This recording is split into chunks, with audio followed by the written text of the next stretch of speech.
vraiment passionnant. Qu'on prenne le sujet par un bout ou par un autre, ça retient l'attention, quels que soient les sujets, c'est absolument passionnant. Mesdames, Messieurs, vous m'excuserez, je suis un petit peu enrhumé, j'ai pris froid hier à Privas, où je plaidais pour vos collègues chasseurs, dont les 7 chiens de chasse ont été tués par un individu qui voulait protéger ces cochons. Vous en avez entendu parler, c'est de la chasse aux chiens courants, on est loin de la palombière, mais l'ambiance était chaude, il y avait 400 chasseurs devant le palais de justice, donc je pense que c'est là que je me suis un peu enrhumé. Je suis là aujourd'hui à l'invitation de votre fédération, et notamment de votre directrice, Laetitia Deville, qui m'a dit, vous savez, on organise un petit colloque, un petit séminaire sur la palombe. Je sais que vous aimez la palombe, c'est vrai. Président Meunier, vous êtes un spécialiste de la bécasse. Moi, c'est mon gibier préféré. Voilà, je l'ai dit tout de suite. Et je pense que c'est même parce que je me suis intéressé à la chasse de la palombe que j'ai fait ma carrière d'avocat des chasseurs. Donc voilà. Alors, Laetitia Deville m'a dit, on fait un séminaire sur la palombe, ça serait bien que vous interveniez sur le plan juridique. Sans être trop casse-pied, parce que le droit, évidemment, c'est pas quelque chose de très facile. Et puis Laetitia m'a dit, bon, vous savez, le lendemain, il y a l'Assemblée Générale de la Fédération, si vous pouvez rester, ça serait sympathique. Je ne pouvais pas dire non. Et puis le lundi matin, on organise une réunion de travail avec les administrateurs et les personnels, donc restez en Dordogne, et puis vous repartirez lundi. Voilà, j'en ai conclu 2 choses. C'est qu'en Dordogne, ce sont les femmes et les palombes qui gouvernent. Bon, soyons sérieux. Monsieur le Président Meunier, Monsieur le Président Blard, Mesdames, Messieurs, j'ai aussi l'occasion de faire la connaissance de Philippe Mourgard, qui est votre expert scientifique au niveau de votre région. Nous ferraillons avec lui dans les dossiers, comme par exemple celui de la chasse au blaireau. Vous savez qu'on a un contentieux extrêmement important. Nous sommes régulièrement attaqués devant les tribunaux administratifs et Philippe Mourgard nous fournit une analyse, un éclairage scientifique. Et je le dis ici, ça lui vaut une attaque assez inadmissible des associations écologistes et animalistes qui attaquent les arrêtés des préfets. Donc je tenais à le dire. Monsieur Mourgard, je vous ai vu tout à l'heure, je ne sais plus où vous êtes, vous êtes juste là, vous êtes devant. Continuez, ne changez rien, laissez passer ces attaques qui ne sont pas très admissibles. Je salue aussi Valérie Cohou, dont le travail sur la palombe est très ancien. Vous êtes Madame Palombe, si j'ose dire. Et puis aussi Jérôme Verneau, que je connais pour la Gironde, avec lequel je travaille. Voilà, donc il y a plein de gens que j'aime dans cette salle, et il y a surtout le sujet de la palombe. Alors, il n'y a pas de problème de population de palombe.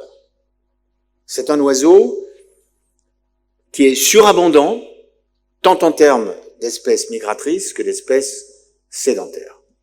C'est un oiseau extrêmement opportuniste, et je me souviens même, pour vous faire une autre confidence personnelle, évidemment la vie c'est une accumulation d'expériences, il y a quelques années j'habitais sur les quais de Saône à Lyon, et nous avons eu un nid de palombe, comme ça, du jour au lendemain. J'avais rien fait pour la tirer, elle savait pas où elle tombait, la malheureuse, et on a vu donc cet épisode de la vie des palombes en pleine ville. Donc c'est un oiseau, on en compte des millions de couples.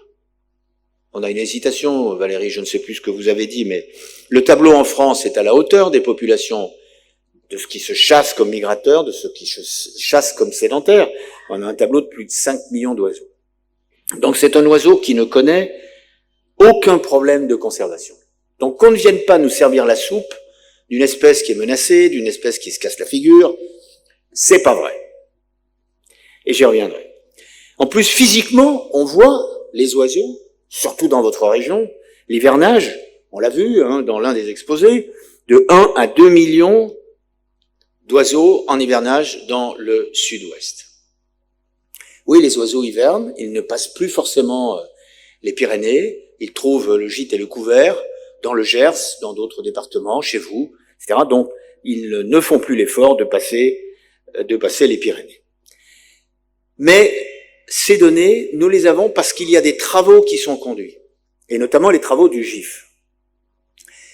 Ces travaux sont exactement ce que nous demande le Conseil d'État dans un arrêt récent qui parle, pour une autre espèce, mais peu importe, de la trajectoire scientifique de l'espèce.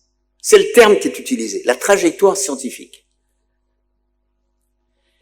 Donc, je crois que sur ce sujet-là, la bataille de la chasse sera gagnée si nous avons les données. Vous savez, au cabinet, je ne suis plus l'avocat de la Fédération nationale depuis maintenant plus de 2 ans, mais je continue de travailler dans le cabinet de mon successeur et ami Thomas Bonzi. Tous les dossiers que nous plaidons, blaireau, dans les Pyrénées pour les galliformes, dans les Alpes pour les galliformes, ou pour la marmotte, puisqu'on est attaqué sur la chasse de la marmotte dans les Alpes, ou pour le lièvre, variable, ou pour d'autres espèces. Les questions sont toujours les mêmes. Combien y en a-t-il et combien en prenez-vous? C'est ça le débat. Combien y en a-t-il et combien en prenez-vous? Et comment faites-vous pour dire que vous en prenez autant? Ce sont les questions auxquelles nous devons répondre. Et les travaux d'organismes comme le GIF, comme vos fédérations régionales, comme vos fédérations, comme vos associations spécialisées, vont dans ce sens. C'est par là que nous avons des espoirs de maintenir la chasse. Alors tout à l'heure, l'un d'entre vous posait la question, mais enfin, à l'ère d'Internet, des réseaux sociaux, on voit pas d'oiseaux pendant 3 jours, et puis tout d'un coup, ça déboule. Oui, et vous devez naviguer entre ces deux pôles, si je puis dire. Oui, il faut savoir le plus de choses possibles sur l'oiseau qu'on chasse. On doit éclaircir un certain nombre de mystères. Et en même temps, et là je vous le dis, non pas comme avocat ou comme juriste, mais comme chasseur, on doit garder quand même, et je réponds par là à la question qui a été posée tout à l'heure par l'un d'entre vous, on doit garder à la migration sa part de mystère. Vous comprenez? Le matin, si vous arrivez à votre palombière, et puis qu'à 8 heures, le robinet commence à couler, le lendemain vous revenez, ça recommence, il y a plus la passion, il y a plus la... C'est ça qui fait l'excitation de la chasse. Donc il faut évidemment travailler toujours plus sur le côté scientifique, en savoir toujours plus. On découvre, et vous l'avez vu, on travaille maintenant, j'ai beaucoup aimé votre étude, madame, sur la biodiversité des palombières. Ça, c'est un argument qu'on va essayer d'utiliser dans les contentieux. Outre la thèse de monsieur Diao, vous n'oublierez pas de me la faire passer, hein? Voilà, donc il faut travailler le côté scientifique, le côté recherche. Mais en même temps, il faut garder à la migration son mystère. C'est ce qui fait le sel de cette chasse. On regarde le vent, on regarde la lune, on regarde un tas de trucs. Ça passe pas. Et si ça passe pas, on y retourne. Voilà. Alors, ça c'est le premier point. C'est un oiseau qui ne pose pas de problème sur le plan de la conservation. Le deuxième point, vous le savez, c'est un oiseau de passage, donc c'est un migrateur terrestre, comme la bécasse des bois. C'est un oiseau qui est classé comme migrateur terrestre par un arrêté de 1987. C'est un oiseau qui fait l'objet de périodes de chasse spécifiques depuis un arrêté du 24 mars 2006. Vous savez, nous avons beaucoup bataillé pour garder la date d'ouverture générale de la chasse à la palombe à l'ouverture générale et pour garder la chasse de la palombe en février. Ça vous paraît peut-être acquis aujourd'hui de vous dire on va au 10 février, on peut même aller jusqu'au 20 février dans des conditions particulières, tir opposé avec un plan, etc. Mais ça, c'est pas très vieux. Ça date d'un arrêt du Conseil d'État du 6 juillet 2007. 2007, c'est pas très loin, hein. Et ça venait après toute une vague de contentieux des associations anti-chasse qui voulaient qu'on ferme la chasse le 31 janvier. Bon, c'est une chasse, disons-le, de spécialistes, même si beaucoup de chasseurs à la palombe font des tirs de rencontre. Bon, on a beaucoup d'oiseaux aujourd'hui, c'est un oiseau opportuniste, il occupe les villes, il occupe les champs, il occupe les forêts, il est partout, et Dieu soit loué pour nous. C'est un oiseau de chasse à tir, mais c'est aussi un oiseau de palombière, et vous y êtes complètement. Vous êtes avec vos appelants, vous êtes dans vos palombières, vous êtes dans votre monde, et vous guettez les oiseaux, tout cela est réglementé. Et vous le savez, c'est mon troisième point, la palombe a un statut qui lui est donné par l'Europe. Alors, je ne veux pas compliquer les débats, mais vous devez savoir qu'il y a en réalité, sur ce sujet-là, deux Europes. Il y a l'Europe de Bruxelles et il y a l'Europe de Strasbourg. Celle de Bruxelles, elle régit la chasse, c'est la fameuse directive de 1979, corrigée en 2009, celle qui a posé tant de problèmes à la chasse en France, mais aussi dans d'autres pays. Cette directive de l'Europe de Bruxelles classe la palombe dans l'annexe 2, c'est-à-dire dans la liste des espèces chassables. Et elle la classe même dans l'annexe 3, qui possède une liste extrêmement brève d'oiseaux qui peuvent être commercialisés. Nous utilisons cette directive pour permettre nos chasses traditionnelles. Et vous le savez, nous avons un recours en manquement contre la République française qui est fait par la Commission devant la Cour de Luxembourg. Luxembourg, c'est la Cour de justice de l'Europe de Bruxelles.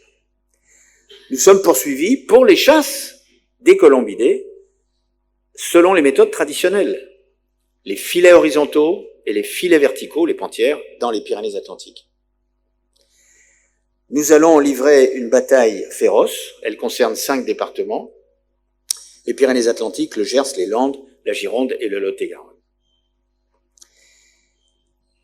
Je trouve insensé que l'Europe, par les temps qui courent, s'occupe de ce sujet.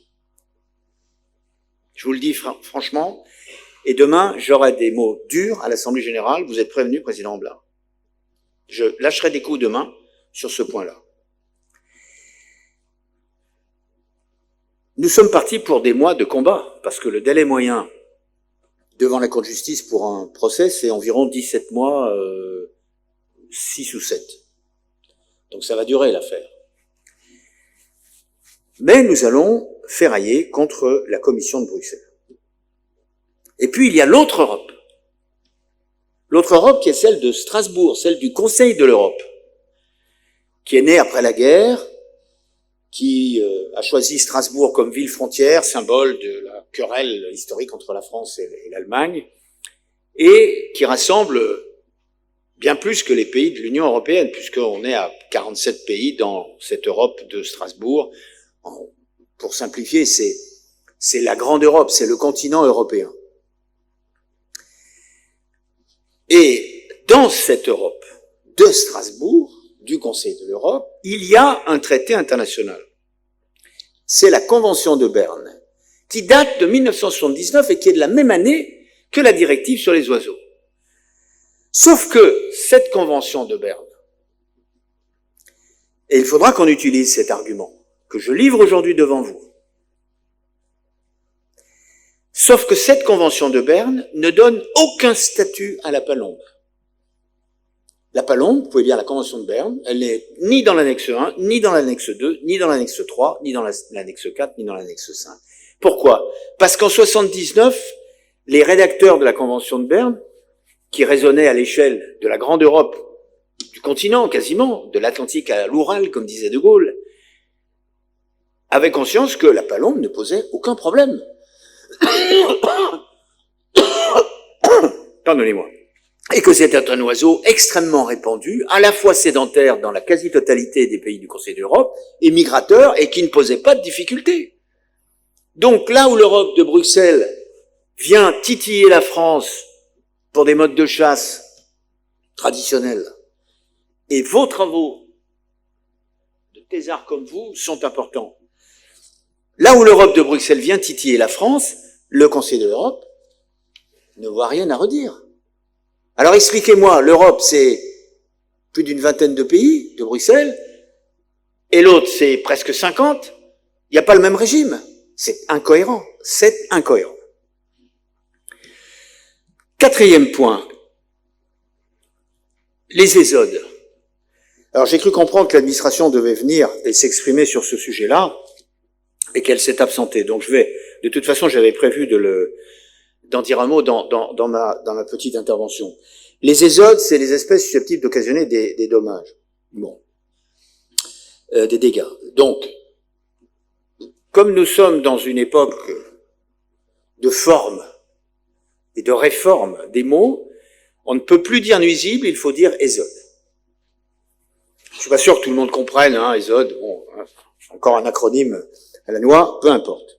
La palombe peut être classée nuisible par le préfet pour une année, alors que les deux autres espèces sont classées pour plusieurs époques, pour plusieurs années, que ce soit des espèces exotiques, exogènes, du type raton laveur, etc., vision d'Amérique, ou que ce soit des espèces sédentaires dans notre biodiversité nationale, comme la fouine, le putois ou encore la martre. Donc, la palombe figure dans ce groupe 3, et le préfet peut la classer annuellement. Donc, vous connaissez les modalités, vous avez un arrêté qui est tout récent, du 8 janvier 2025, il permet de détruire la palombe à la date de clôture de la chasse, c'est-à-dire du 21 février jusqu'au 31 mars. Et puis ensuite, sur autorisation individuelle de l'administration, lorsque on est capable d'établir qu'il y a des dégâts, des dommages, et qu'il faut réguler la palombe pour éviter des atteintes aux semis, aux cultures printemps, etc. Car, vous le savez, la palombe, c'est vachement sympa la palombe, Columba palombus. Mais en Île-de-France, il y a des départements où ils font très attention parce que c'est un oiseau vorace. Et donc, il faut le réguler. Donc, cette régulation du pigeon comme ésode se fait à poste fixe, évidemment. Le piégeage est interdit et le tir dans les nids est également interdit. Alors voilà, je suis presque arrivé au terme de mon intervention. Il me reste un sujet, et je sais qu'on en parlera peut-être demain ou pas dimanche. Laetitia, je sais pas où elle est, mais pas dimanche. Mais en tout cas, on en parlera. Vous avez un hiatus entre l'administration parisienne, qui a pondu un arrêté le 11 août 2006, et votre réglementation. Il faut absolument réparer ce hiatus. Nous en avons parlé depuis au moins, je parle sous le contrôle, le président et Laetitia, 3 ou 4 ans. Au moins, plus que ça, me dit-elle. Bon. Et rien n'avance. Donc, il va falloir faire bouger les choses. Parce que ce genre de dispositions, c'est vous qui les pratiquez, la distance entre les palombières, la sécurité entre les installations, la distinction entre le tir au vol et le tir en palombière, ce sont des règles que vous pratiquez, que vous demandez et qui vous sont indispensables pour chasser dans des conditions de bonne sécurité et de bonne sérénité. C'est pas Paris qui doit vous dire comment on fait au fin fond de la Dordogne pour chasser la palombe dans une palombière. Là, il faut être clair. Donc l'administration doit changer son texte. Je sais, j'ai été payé longtemps pour le savoir. Je sais que c'est un processus difficile et délicat. Il faut passer par le Conseil national de la chasse et de la faune sauvage. Mais bon, voilà, il faut maintenant remettre la pression sur ce sujet-là pour que l'arrêté du ministre soit en harmonie avec votre arrêté préfectoral et surtout votre schéma. Et puisque nous parlons de la palombe, j'ai été heureux d'entendre, Valérie, tout à l'heure ce que vous disiez, à propos de ce vilain canard qui consistait pour les adversaires de la chasse à dire « Ah, mais attendez, la palombe, vous nous dites que tout va bien, il n'y a pas de problème, mais vous ne distinguez pas les longs migrateurs des autres, c'est-à-dire la palombe qui descend, j'en sais rien, de Suède ou de Norvège, et puis celle qui vient des Pays-Bas. Celle qui vient d'en haut, elle est menacée. Les populations sont en train de se casser la figure. J'ai entendu ça, je m'en souviens très bien. Je ne pourrais pas vous dire comme si c'était hier matin, mais je m'en souviens très bien, et j'ai une bonne mémoire, malgré mon âge. Au CNCFS de telle année, où le représentant des associations bétonnait sur ce sujet en disant « Vous devez, monsieur le ministre, changer la réglementation pour distinguer les longs migrateurs et les autres, pour que les chasseurs prennent moins d'oiseaux à la migration. » Je suis content de savoir qu'aujourd'hui, ce vilain canard, a priori, a eu le cou tordu. Eh ben, dans ce département de Dordogne, le canard, le cou tordu, c'est pas très étonnant. On peut même parfois s'en féliciter. Je vous souhaite une bonne saison de chasse et plein de plaisir à chasser la palombe. Elle vient pas, mais vous êtes là et puis c'est tout. Vous prenez votre plaisir. Bonne saison et merci à vous. Merci, Maître Lagier.